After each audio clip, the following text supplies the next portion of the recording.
Welcome to Master Your Mindset for a weight loss breakthrough. Carve out the healthy life you deserve with Adrienne Kraig. Adrienne is a certified health coach here to guide women on their journeys toward a healthier life. Adrienne will lovingly hold you accountable and empower you as you create a natural and sustainable weight loss plan designed to keep you feeling good every step of the way. Nourishing food can be delicious and movement can be fun. Get ready to own your power and create lasting change in your mindset and lifestyle. Now here's your host, Adrienne.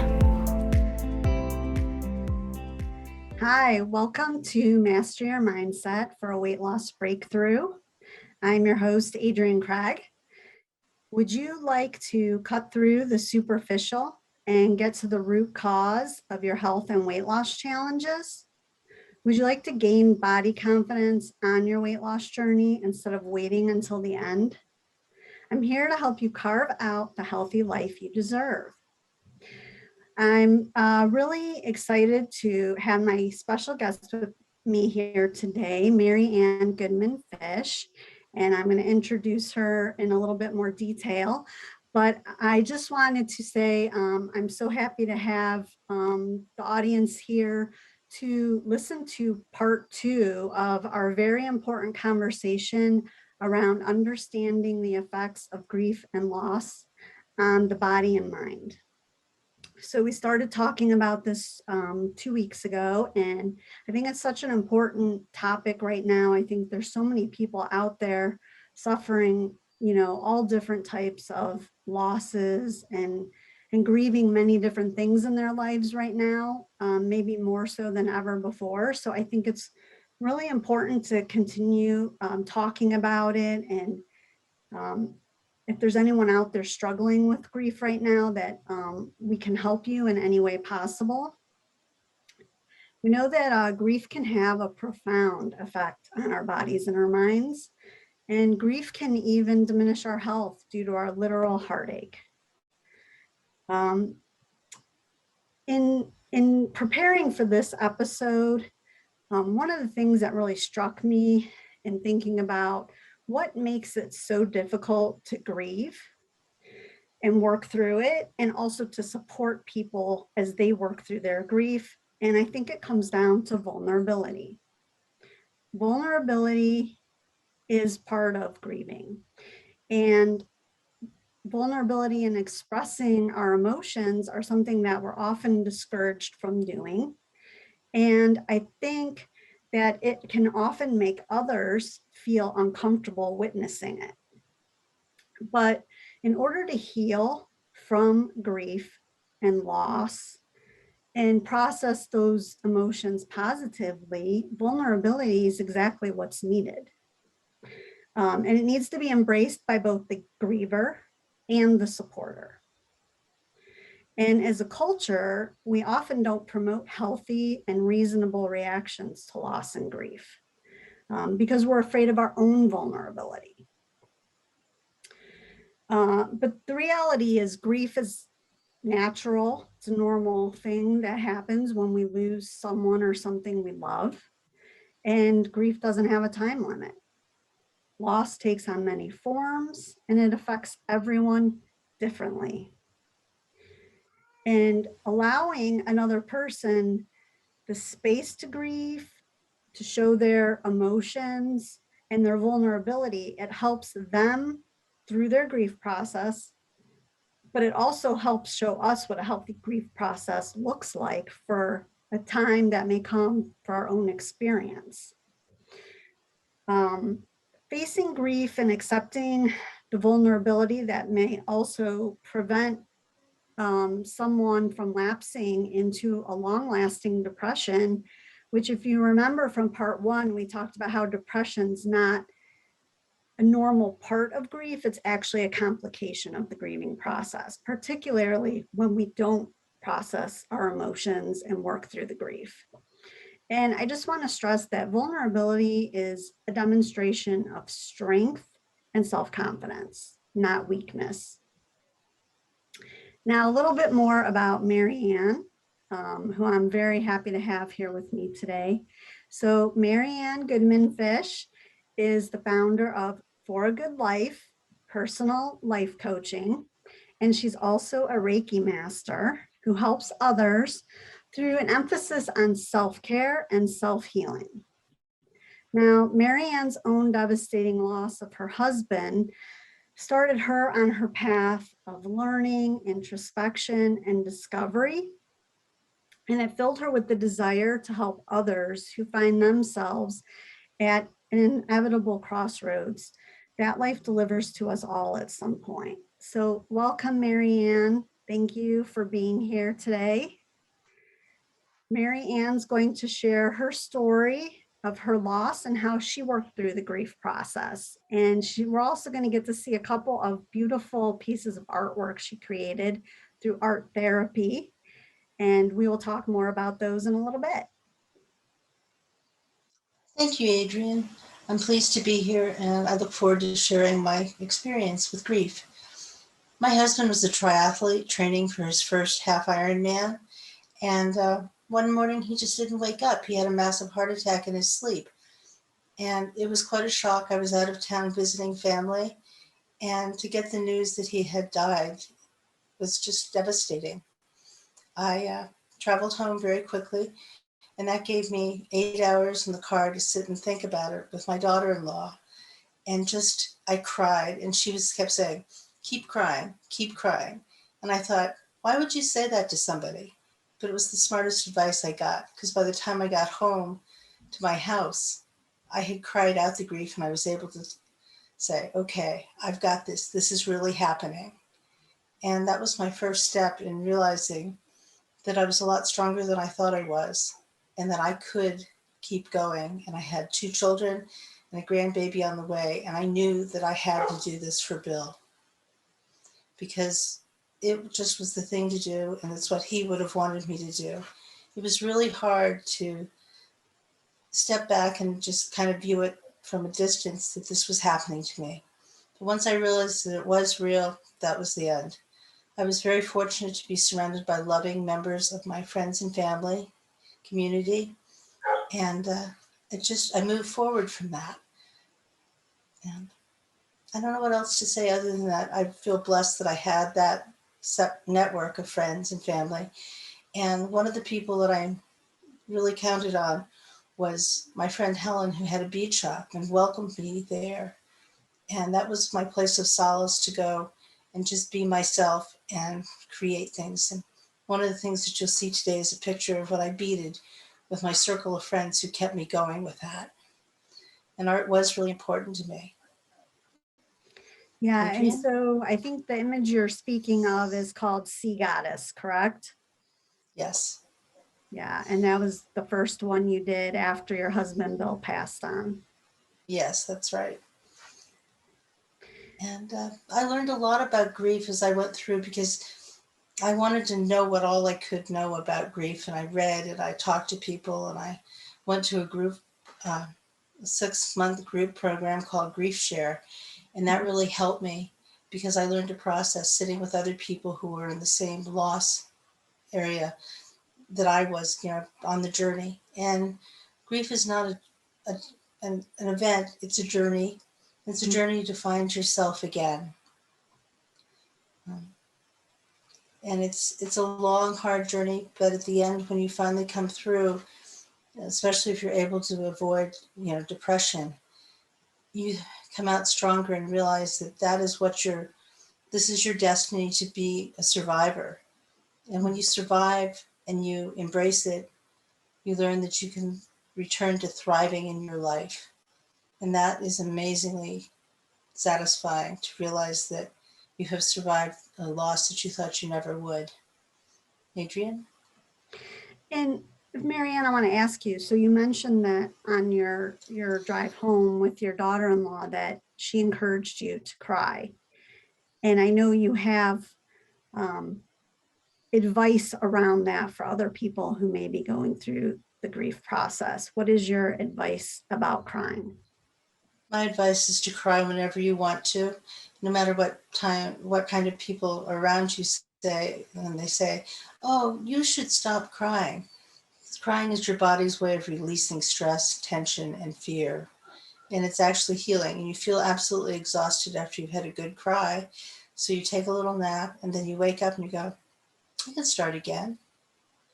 And that's in itself is very healing, to realize that you're depending on yourself and you're taking care of yourself, because that's really important when you've lost somebody who's an extreme part of your life. Yeah, I can't even imagine that loss, how difficult it is.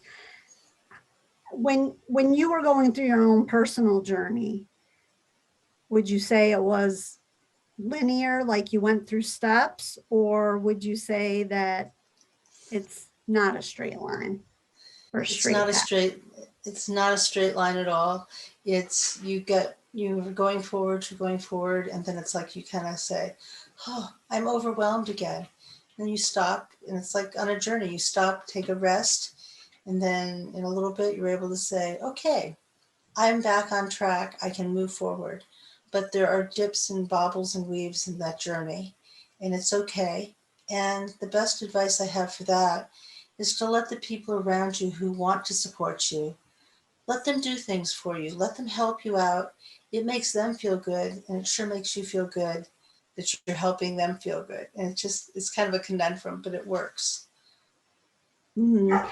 And one of the things that I've often thought about is, sometimes it's difficult to know what to say to someone who is going through a major loss in their life. What can people do who are supporting someone in a grief journey? What's the best thing they can say or do to help them out? Um, just to tell them that that they love, that you're loving them and you're holding them close in your heart, and to know that it's okay for you to cry too, because sometimes that when I start crying with one of my friends, I started crying, she started crying, and she's like, I'm so embarrassed. And it's like, it felt good to know that she had accepted the loss and felt the same way I did about losing somebody who was close to us. And that was amazing, to realize that other people were grieving with me and I wasn't grieving alone. And it also helped me because after we were able to dry our tears, it was like we sat and laughed about things like what Bill would have said if he'd walked in and seeing us sitting at the table with our heads down, just crying. And that helped me to realize that I was going to survive this. I wasn't going to lose my mind or anything else. And that was really powerful. Yeah, and I know you and I have talked about this before, and I think, to circle back to why I say vulnerability is so important with the grieving process, is a lot of times our natural inclination is to try to be a pillar of strength and shove those feelings down and feel like we don't want to show our vulnerability in front of other people. We feel like we have to keep it all together for everybody else, keep them from worrying about us. What are your thoughts on that? Oh, I wholeheartedly agree that everybody else is concerned about you, and they want to worry about you, and you're in turn worrying about being strong in front of them. But I think that being vulnerable actually gives you a great advantage, because people respect you when you do show vulnerability, but then you have the opportunity to turn that into a show of strength, that you can survive it. And I think that's really helpful for the people around you to realize that it's a loss for them too, Mhm. and that you understand it. And as far as the culture goes, what can we do to help promote healthier and more reasonable paths or resources for people who are trying to work through their grief? I think as a culture, it's death is equated with fear, when we really, really, really need to recognize that grief is a part of life, and we all will experience it at one point or the other, and that grief should be accepted as a natural course, and that we need to normalize the fact that people are sad and they do step out of the normal world for a while, and then they rejoin, and people need to accept when people do step back from grief, but to stay with them and, keep being there for them, just keep on being strong for them. But don't be afraid to call them out when it seems like it's gotten to be an extreme place. But I guess the biggest thing I would say is my favorite quote. It says, "The soul would have no rainbows if the eyes had no tears."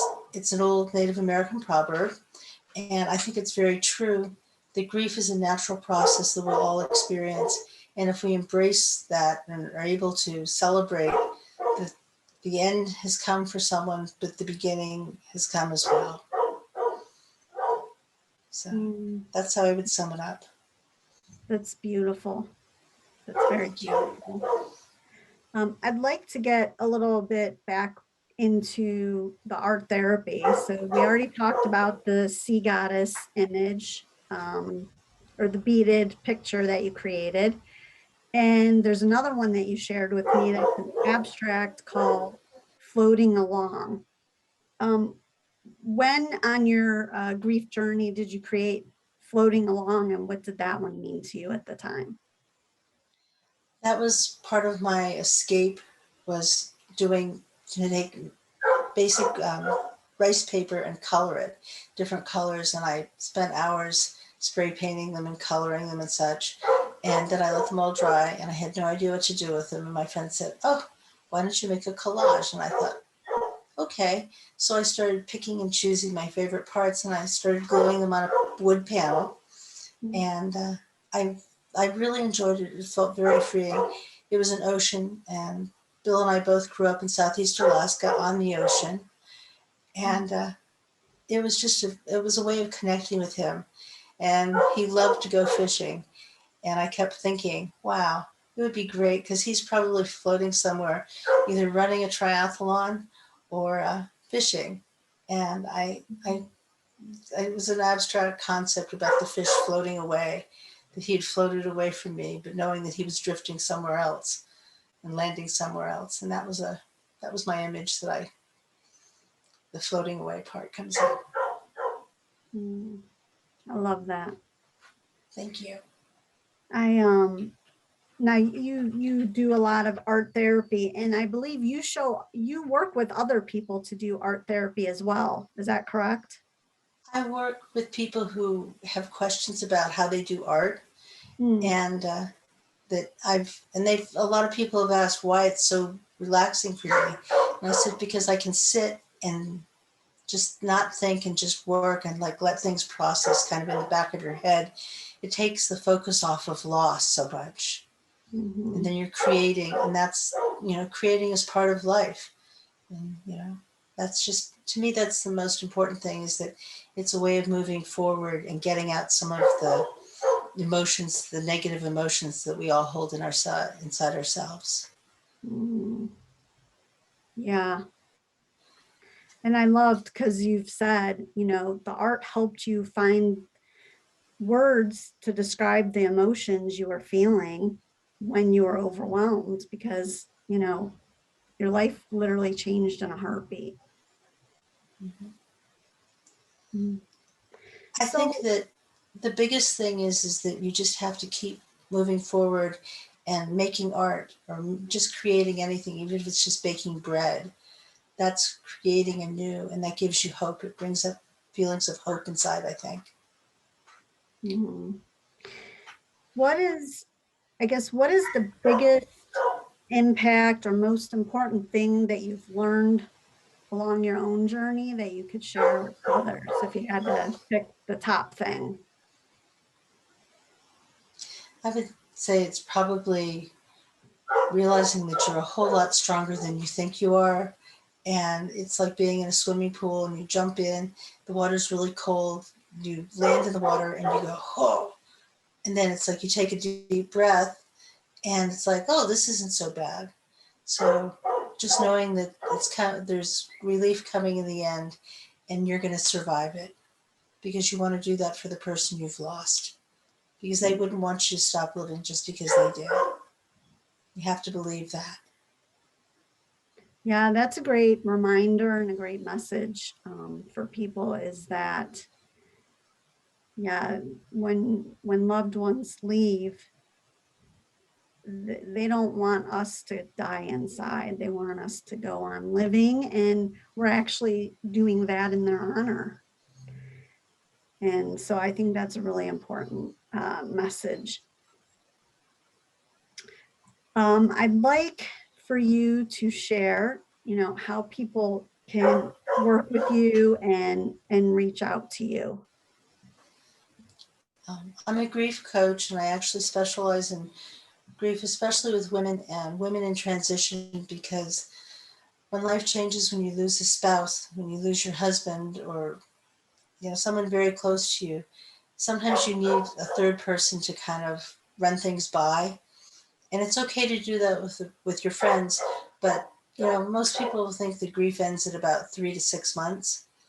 And I understand that grief lasts longer than that. And sometimes you just need a neutral person to talk it out with. And I'm happy to do that. You can reach me through my email at marianne@foragood.life. And I have a website under construction. But right now, if you reach out to me with the email, I'll be happy to do what I can to help your grief process. Yeah, and I just want to reiterate, because I think this is so important. If you're struggling with where you're at in your grief journey and you don't feel you have the support you need, you can reach out to a coach like Marianne. Reaching out to a therapist can be helpful. There's so many different options now, I think, of how you can get support if you don't have it in your immediate circle. But I would just say again that one of the things we talked about in part 1 is, if you are feeling worthless or guilty, or you have, lost any enjoyment in the people and activities that brought you joy in the past, that could be the sign that you need help in particular. Because you want to be able to get out of that deeper depressed state. And again, we're trying to get you to work through the grief in a positive way and have a positive outlet, and avoid isolating yourself, which only magnifies it and brings it about in an unhealthy way.